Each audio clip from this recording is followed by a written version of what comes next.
इसको हम अच्छे से कल समझे थे। आज हम पढ़ेंगे यूक्लिड विभाजन प्रमेयिका। यूक्लिड विभाजन प्रमेयिका ये क्या बताता है?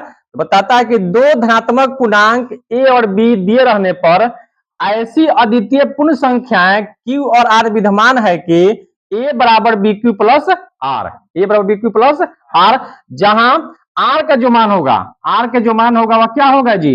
शून्य होगा या शून्य से क्या होगा? बड़ा होगा। शून्य होगा या शून्य से क्या होगा? बड़ा होगा ये। और बी का मान हमेशा क्या होगा? आर से बड़ा होगा। नहीं, बी का मान क्या होगा? आर से हमेशा बड़ा होगा। बी का मान क्या होगा? आर से हमेशा बड़ा होगा। ठीक है, इसी को हम लोग कह सकते हैं ए बराबर बी क्यू प्लस आर को, ए को हम क्या बोलेंगे जी? भाज्य। ए को क्या बोलेंगे? भाज्य। बी को क्या बोलेंगे? भाजक। क्यू को क्या बोलेंगे? भागफल। आर को क्या बोलेंगे? शेषफल। ठीक है, इस हिसाब से अगर इसको हम सिंबल से दर्शाएं तो आपको भागफल में इस प्रकार से सिंबल होता है भाग में। ठीक है, यहाँ पे बताइए कि यहाँ पे क्या होगा?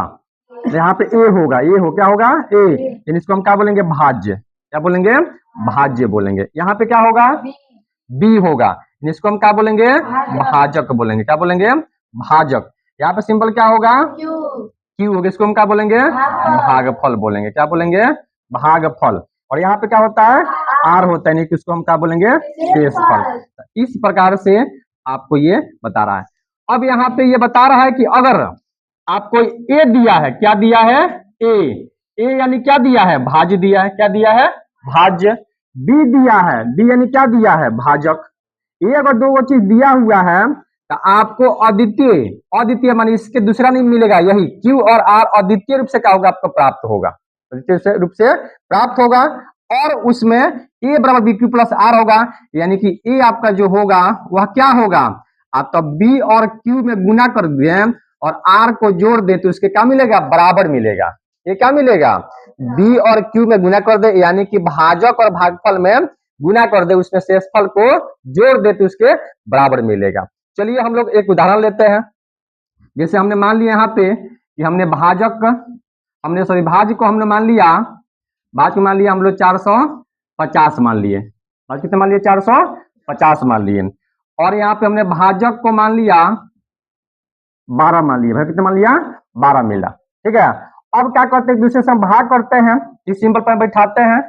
यहाँ पे 12, ये क्या हो गया? 12 बताइए, भाजक हो गया। ठीक है, 450 यहाँ पे क्या हो गया? भाज्य हो गया।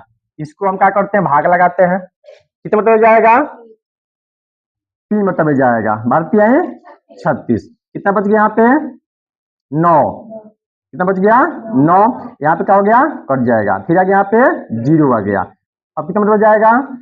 12 84। कितना जाएगा? यहाँ पे 6 आएगा। कितना गया? 6। अब यहाँ पे आप देखिए तो क्या आया? यहाँ पे आपको क्यू जो आया, यहाँ पे क्यू यानी क्या आया? भागफल।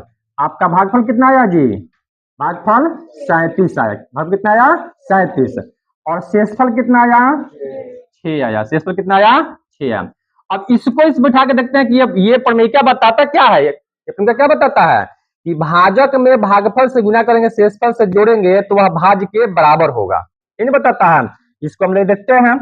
यहाँ पे हम लिखते हैं क्या? 450 बराबर, यहाँ पे भाजक बताइए कितना है? 12 है। कितना है भाजक? 12। भागफल कितना है? 37 है। फिर उसके बाद प्लस शेषफल कितना है? 6 है। ठीक है, तो अब यहाँ पे हम 37 12 से गुना करते हैं। 37 में 12 से गुना करते हैं। 12 84 के 4 हासिल 8, 36 8 44। कितना हो गया? 444 में 6 यहाँ पे जोड़ेंगे, कितना हो जाएगा? 450। तो देखिए इसके बराबर ये आ गया ना। यही नियम बताए हैं यूक्लिड साहब ने कि दो धनात्मक पूर्णांक दिए रहने पर क्यू और आर इस प्रकार विद्यमान होते हैं कि ए बराबर क्यू प्लस आर होता है, यानी कि भाज्य बराबर भाजक गुने भागफल प्लस शेषफल होता है, जो आपको सिद्ध करके यहाँ पे दिखाया गया। ठीक है, यूक्लिड विभाजन प्रमेय क्या है? तो क्या बोलिएगा कि ए बराबर बी क्यू प्लस आर है, यानी ए और बी दिए रहने पर क्यू और आर इस प्रकार विद्यमान होते हैं कि ए बराबर बी क्यू प्लस आर होते हैं, जहाँ पे आर जो होता है वह क्या होता है? आर 0 के बराबर या 0 से बड़ा। अब यहाँ पे आर बताओ क्या है? 0 से बड़ा है। आर क्या है? 0 से बड़ा। आर 0 भी हो सकता है। जैसे मान लीजिए कि यहाँ पे हम दे दें, यहाँ पे 25 दे दिया गया। ठीक है, यहाँ 5 दे दिया, 5 5 25, यहाँ पे कट गया, या 0 हो गया। क्या हो गया? 0। तो आर का मान क्या होता है? 0 भी होता है या 0 से बड़ा होता है, कभी 0 से छोटा नहीं होता।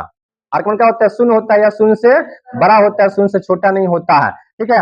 और बी का जो मान होता है हमेशा आर से बड़ा होता है, बी का मान क्या होता है, हमेशा आर से बड़ा, क्योंकि यहाँ पे उससे बड़ा नहीं ना आएगा जी, जब यहाँ पे उससे बड़ा आएगा तो एक बार तो और जा सकता है, बढ़ सकता है ना, इसलिए यहाँ पे हमेशा क्या होता है, ये जो बी है इससे क्या होता है, छोटे संख्या ही आता है, बड़ा संख्या नहीं आता है। यहाँ पे बड़ा संख्या से जैसे यहाँ 12 लिखा है तो यहाँ पे 14 आ सकता है, 13 आ सकता है, या 12 भी आ सकता है, नहीं आ सकता, उससे हमेशा छोटा ही आएगा, उससे बड़ा नहीं आएगा। वही लिखा हुआ है जहाँ शून्य से बड़ा, शून्य के बराबर या बड़ा होता है आर, और आर से हमेशा बड़ा होता है डी, ठीक है। और इसका तुलना कीजिएगा, इसका ये तो छोटा भी हो सकता है, बड़ा होता है, इससे कोई गारंटी नहीं होता है, ठीक है। बस दुइये क्या होता है कि इससे क्या होगा, हमेशा ये छोटा होगा, और इससे क्या होगा, हमेशा ये क्या होगा, बड़ा होगा, ठीक है। और यहाँ पे आर जो होगा शेषफल जो होगा, जो क्या होगा, 20 से हमेशा बड़ा होगा, ठीक है। इतना समझ में आया, ठीक है ना, चलिए।